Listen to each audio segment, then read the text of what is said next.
yet, but either way, you guys are numero uno forever. Boom, boom.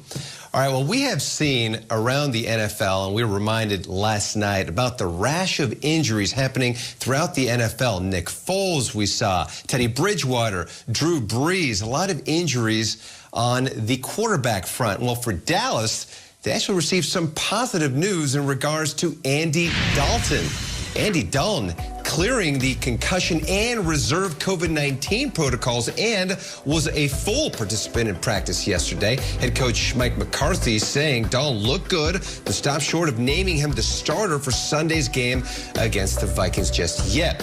Well, more news out of the NFC East. The Eagles coming off the Week 10 loss to the Giants, and Philly fans placing much of the team's struggles on head coach Doug Peterson and his coaching staff. In his weekly interview on WIP Radio, Peterson voiced his frustrations as well. I'm pissed off. I'm pissed off at myself. I'm pissed off at the way we played.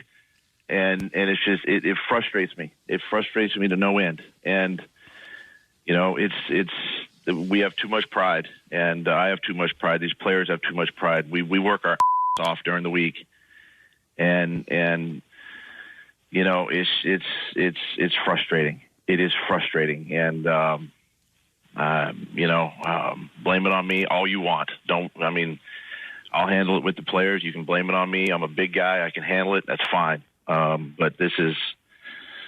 We're self-inflicting ourselves. We are killing ourselves. We're shooting ourselves in the foot. All those cliche little, you know, statements is still showing up, and it's frustrating. It certainly is, and Peterson not holding back. Now the silver lining for the Eagles is that they are in first place, but if you were on Twitter, Kay, you saw a lot of people were saying, why can't the Eagles defend the zone read? I mean, they were taking a lot of heat for that, too. So Peterson owning up to it, Kay. I like hearing from him like that. Thank you, Frank. Reich was just on our show. Blake Shelton coming up. Selva, thank you so much. One of my biggest question marks of the season is, what are the Patriots? Who are the Patriots? Up and down. They lose to the Jets and they beat the Ravens. What's going on here? They came out in prime time and really showed us something on Sunday night in Foxborough in a Tempest? What did you call it? Tempest. I'm going with Tempest. Sure. With more on how they did it, here's our very own Mike Giardi. The Patriots' run defense this year has been abominable. 27th by the stats against the run this year, and the DVOA lower than that.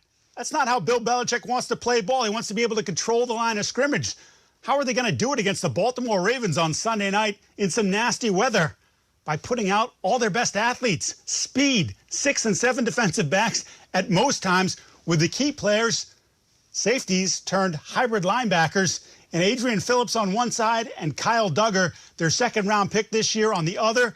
Duggar, a career-high 12 tackles. Not bad for a Division II kid out of Lenoir-Rhyne. And Phillips has been the Patriots' toughest defender all year long, clearly giving up size and strength, but battling and holding his own on the interior. They funneled those runs in the middle, and aside from Lamar Jackson, the Ravens averaged 3.8 yards per rush.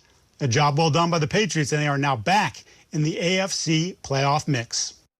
Thank you so much. You know I love Lenoir-Rhyne. Go Bears, baby. Are they back in the playoff mix, guys? They're 4-5. They have some bite, I guess, against the Ravens. But, Schrags, there's like 6 teams that are 6-3 ahead of them. This playoff picture is not easy. AFC's loaded, right? And if you're a Patriots fan, you're like, all right, I want to get excited, but I understand we're 4-5. And yet, Sunday night was the real deal. You mentioned Kyle Duggar, Lenoir-Rhyne, but, I mean, Chase Winovich was all over the field. Josh Uche was all over the field. They're getting stuff from their young defense. And I loved Cam Newton's quote after the game. He said, listen, everything that Coach Belichick goes throughout the week, it tends to come up. I'm beginning to think he has a Staples Easy button or a Buffalo Wild Wings button or just a straight direct line to the football gods because he's a football whisperer when it comes to anticipating what the game's going to be like.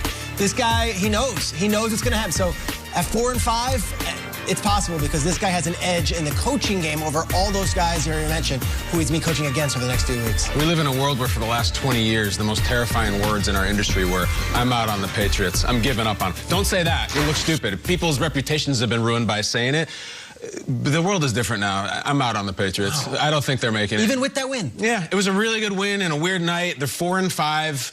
It's sort of the same thing we started the show saying about the Vikings. Like, the math is really not in their favor. Cam looks cool, Belichick, everything. They probably got to win 6 out of 7 to finish this thing. I mean, really, maybe 5 out of 7. They got Rams, they got the Rams, they got the Cards, they got the Bills. I just don't see it. I don't think they're that good of a team. It was a good win, but to go 6 out of 7 with no Tom Brady, like, it feels strange to come out of my mouth, Nate. I know it gives you the shakes.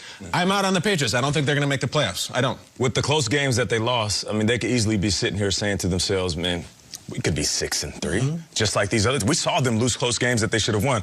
But forget about that. From the player's perspective, if I'm a Patriots sitting in that locker room, Patriots player sitting in that locker room, it's not about us being mathematically out of it. It's that we're still mathematically in it. And they have one of the best coaches of all time. Yeah. And on top of that, they're pulling out plays like this. I mean, the Jacoby Myers play was incredible. This is why I'm not going to count him out. You have Bill Belichick that's willing in the second quarter to pull this out. This isn't late in the fourth quarter. We'll save this till December.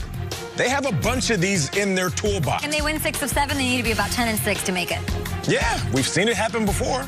And if they're pulling out plays like this in the second quarter, and I guarantee they had a few more. If they needed them, they would have called it. I'm not going to count this team out. Love it. Bizarre Stephon Gilmore situation. He keeps missing games. We don't know what's going on with that. I love that's a huge riddle for me. Yeah. Guess what? They win without him. Gilmore? J.C. Jackson might be even better this year. So they pulled it together. Out there. Love it. Okay, we got to get out of here. So all right. Get out of here. But these, listen, it's been up and down. The world is kind of like the Patriots season so far. They're unprecedented times, and they've led to innovative ways to honor the game and those who we love that play it. While the traditional Pro Bowl isn't going to happen this year, sorry, apologies, we still want to celebrate all of the accomplishments of the league's best players. It is the Pro Bowl vote presented by Verizon. You can vote for your favorite players to be Pro Bowlers. Head on over to NFL.com/Pro Bowl vote to cast yours. It's NFL Network that will reveal this year's rosters for the Pro Bowl presented by Verizon. That'll happen in December, so go vote now. We've got more Good Morning Football and Blake Shelton coming up. Tired of clean clothes that just don't smell?